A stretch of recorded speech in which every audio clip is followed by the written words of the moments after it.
been accused of. So how do you respond? How do you kind of rationalize those people that say, well, he's just about winning football games?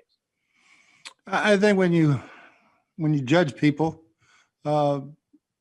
is it allegation versus there's no convictions of anything, but I think for people that want to doubt the decision, I defend my record on all those type of things. So I don't have a problem with it. It's not all just about winning. Thanks. Mm-hmm. Next question will come from Jenna Lane. Hey, Coach, along those lines as well, what have your conversations been like with Antonio Brown? I know you said you've had some good conversations with him. What have those been like? And if anything, what has been revealed to you about his current state of mind and the journey that he's been on really in the last several months? Everything's been very, very positive. I think he's in a good spot right now. And for us, just getting him taught and getting him going. But, our conversations were very, very positive. Where do you think he's at in his life? Do you think that he recognizes that he did make some mistakes previously and is trying to atone for those? Where do you think he is? I think he's just moving forward and trying to have a positive attitude and taking every bit of care of this opportunity given to him. Thanks, Coach. Next question will come from Greg Alman. Hey, Bruce, I'd want to check with you on Chris Godwin and just how he's doing coming back from that finger. I understand he was out there. I know you had said it would be very optimistic for him to go this week. How do you feel about things right now? It's still, we won't know till Friday to see if he can actually catch a ball. But he went through everything today. He was basically a full participant in the walkthrough, but we're not going to take any risks with that thing until Friday to see if he can catch. Thanks, Bruce. Mm-hmm. Next, we'll go to Sarah Walsh. Hey, Bruce, you've obviously seen this before where a guy comes in, and it certainly happened on your defensive line this year with the trade with the Jets. But can you kind of just put into perspective for us how difficult it is for a player in Antonio's position, no matter your talent level, to come in and he'll basically have 3 practices, one being a walkthrough, like how hard that is for those guys to be on the field and available on Sunday, given that situation? Yeah, it's extremely hard. He does have some recall to what we've done together when I was coaching him. So there's some of that, not a whole lot, but it's just going out and playing football. He knows how to play football and he knows how to run routes. It's just learning the routes that we want and the words and the things. And he's got Chris and Mike and Scotty. Everybody's going to help him. Next, we'll go to Jonathan Jones. Hey, Bruce, quick question here. Third down conversions are up pretty much across the league. As great as your defense has been so far, your defense is up, I think, 4 percentage points over last year on allowing third down conversions, which is in line with the league. I'm curious what you're seeing with your guys or opponents or just league-wide on why these numbers are up across the board. Yeah, I think one thing is fewer penalties. I don't think you're seeing as many really super longs, but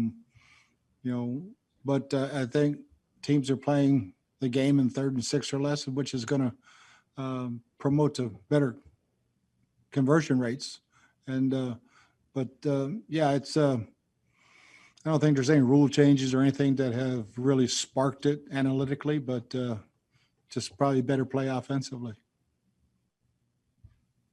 Next, we'll go to Scott Reynolds, and then we'll open it up to New Orleans media. Hey, Bruce, you've played 8 games now without the bye week, outside of the few days you had off after the Thursday night game, and your bye week is still a month away. How would you gauge the overall health of your team at this point? And does a real positive like your 6-2 record help your team with any type of mental fatigue at the midway point? Yeah, I think being 6-2 refreshes you pretty quick. You get ready for the next one, and especially when it's this big one like this.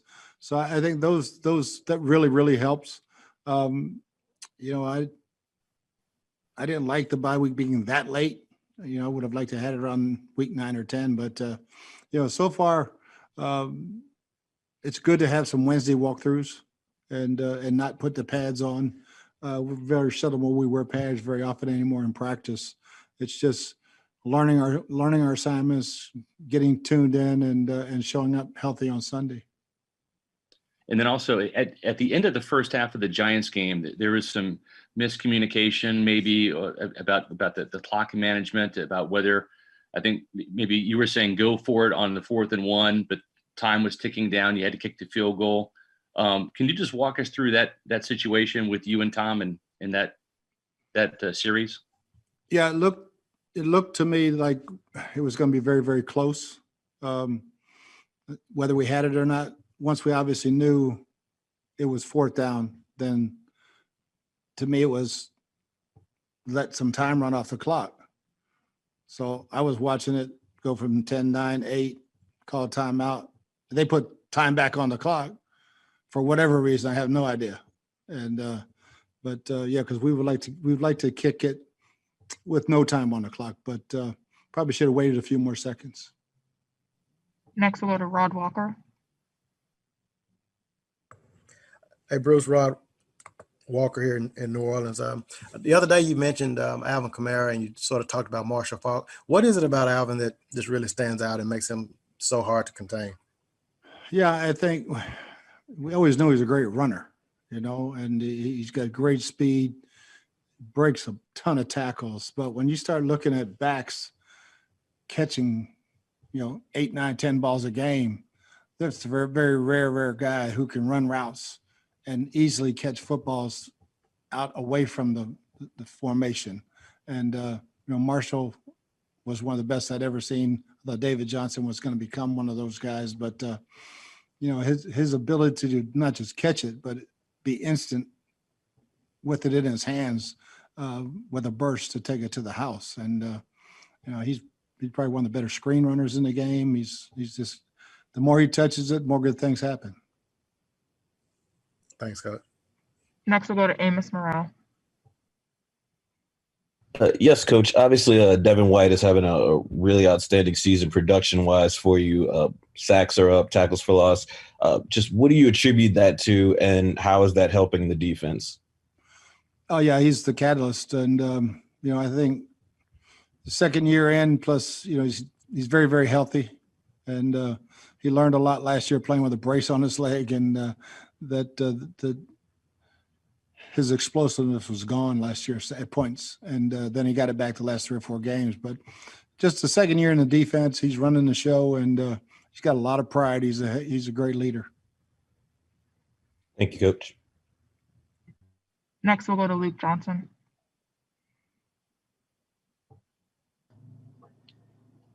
Hey, Bruce, you were talking about Alvin running those routes. I think there's one in particular that he's been really successful on. This is like kind of choice routes, the angle routes. What route for a running back out of the backfield? Like what do you kind of have to have?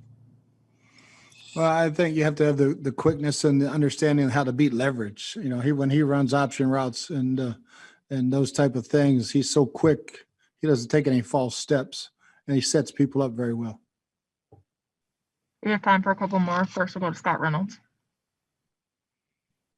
Bruce, Cam Jordan certainly is one of the best edge rushers in the league. What about the other guys in New Orleans in terms of their pass rushers? Trey Hendrickson, Carl Granderson, and Marcus Davenport, who's missed some time but is now getting healthy. Yeah, outstanding guys. A lot of power.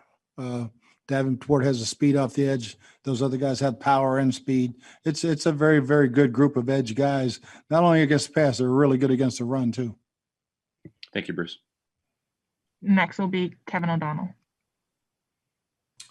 Hey, Bruce, just one more question about AB. Obviously, the fact that he's staying with Tom Brady, how much has that helped him pick up the offense and maybe close that learning curve that he's going to need to do with you guys?